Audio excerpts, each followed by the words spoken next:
Okay, so this video is intended to be a part of my lecture in my beginning orchestration class in the college I'm teaching in. Uh, it's supposed to show how an orchestra score looks like, and how do bar lines go from one orchestra family to the next, uh, and other standard details that you would see in a regular orchestra score. Now for this one, I'll be using Dorico for the demonstration. So I'll get to it. Okay, so first thing is to add the instruments. So we're supposed to follow a certain standard score order, which is woodwinds, brasses, then percussion. If you have a rhythm section, you put it there in keyboard instruments. Oh, sorry, keyboard instruments go before the rhythm section, and then if you have a choir, and then soloist, and then string section at the bottom. Uh, if you're on Doric, or in most notation softwares, um, the orchestra or the score order is already uh, picked out for you. But in this example, I just put it per so in the correct order in a standard orchestra score. So I'll be using add in some. Let's say my woodwinds would be 2222. Okay. So after the woodwinds is brasses. For this one 4331.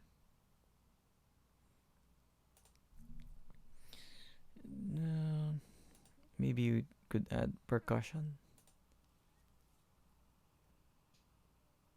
I'll add a timpani and timpani and two percussion players. Take note also that in this case, Dorico handles instruments in a way that it thinks of it as players holding instruments. So for this player is holding a flute, but you could actually make, let's say, flute to uh, doubling, say, a piccolo. So flute 2 will now be doubling on flute and the piccolo. So you could do that because this is considered one player only. Okay, so delete this instrument. Same goes if you're going to do it in the percussion. So percussion 1 will be handling multiple percussion, and then percussion 2 will be handling multiple percussion instruments as well. Just for simplicity, let's get to strings. No rhythm section yet. Okay, so we have instruments.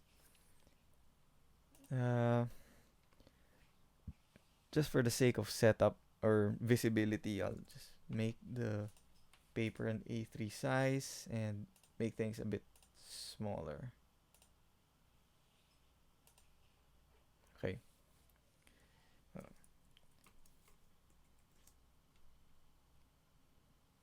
Okay, and add some bars.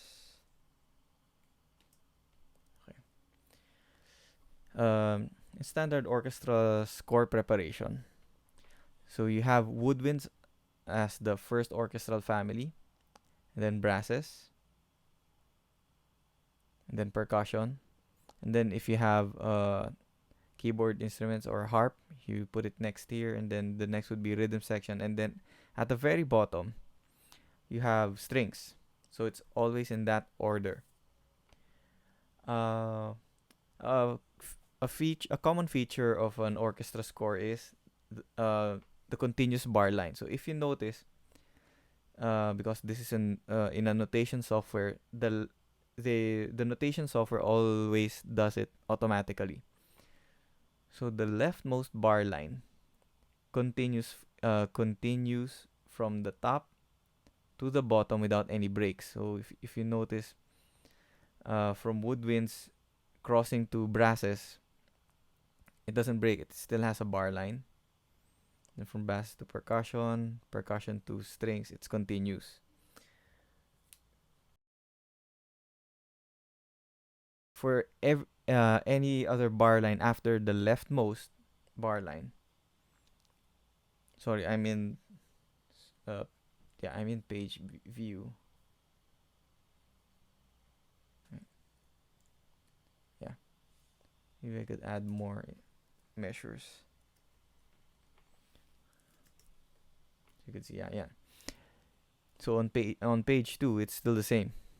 The leftmost bar line is continuous. And then if you look at the succeeding bar lines, the bar lines are also continuous but breaks in between orchestral families. Okay? The reason why I'm explaining this because I've seen student submissions. I think they're using other notation software or even handwritten that they forget to break in between orchestral families. For instruments that are the same within orchestral families, sorry, let's start with the orchestral families first. You have brackets. This uh, black bracket here. I don't know if I could. Oh, maybe use go to engrave mode and then you can click it. Yeah, there. So this highlighted in orange is called a bracket. So orchestral families or instruments within an orchestral family are grouped into one bracket. Now, so yeah, you see woodwinds there with one bracket, brasses with one bracket. Timpani is usually on its own, and then you have percussion, and then strings. Now, within an orchestral family, if you have two staves that have the same instruments, like this one, flute 1, flute 2, you have a sub bracket, this one. You have a sub bracket. Now, more modern notation softwares, they do it automatically. But if you're going to do it by hand or some other notation software that does not offer automatic score preparation, you have to have these features like the bar lines, the brackets in the orchestra families, and the sub brackets with connecting or grouping similar instruments. So now you have let's say you're done orchestrating and all your ideas are there, you've notated everything. Now let's try to look at the score again. So as you can see, the bar lines, the leftmost bar line is still continuous from top to bottom. The bar lines still break between orchestral families. Brackets are still grouping each orchestral families, and sub brackets are grouping similar instruments. Okay. Now, in this case, you could actually submit orchestral scores that have one staff per instrument. So, for example, flute 1, flute 2 have separate staves. But if you notice, the score is a bit tight. Staff spacing is a bit tight, and slurs are overlapping to the next staff. There is a way of condensing instruments wherein you put two instruments, similar instruments into one staff. Dorico can do this automatically. So let's see. Okay. So now the two flutes are in one staff, two oboes, two clarinets, two bassoons. Yeah, there. Horn 1, 2, and then horn 3. Trumpet 1, 2, and then 3. Trombone 1, 2, and then 3. Okay. So there, it's there. So after condensing, Dorico automatically places these markings to indicate players. Meaning, let's look at oboe first. If you have two notes in a single two notes in a two instrument staff, yeah, it's very obvious that the first player will play the top note, the second player will play the bottom note. The problem or the confusion arises if you only see one note, who will play it. Now these markings are placed there to indicate to the conductor if both instruments are playing, or player 1 only or player 2.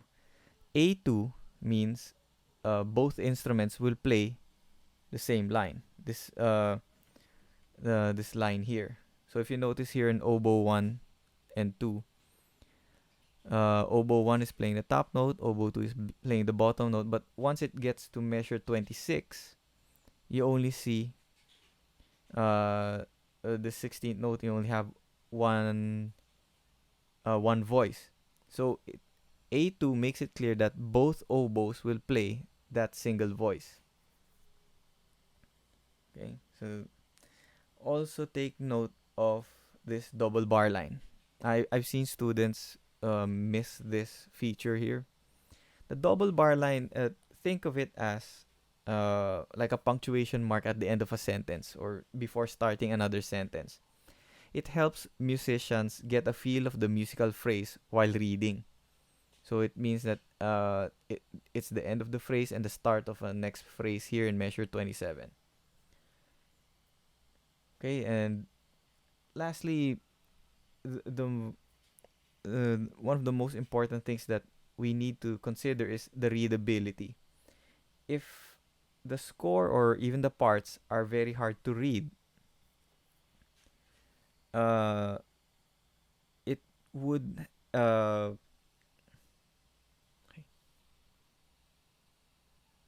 okay, and then another idea here is, oh sorry.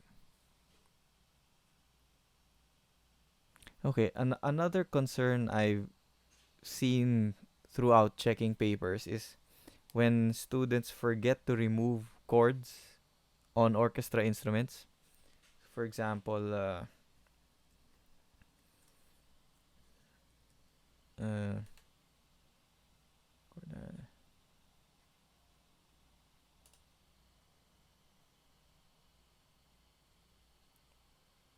wait till this loads. Okay, like for example, the flute. Sometimes students would use chords on flutes just to remember the harmony, and then they submit it to me, and then they forget to erase the chords. Okay, so try to avoid putting chords on orchestral instruments unless you want them to improvise. So those are unnecessary information that will just confuse the players. So I'll remove it again.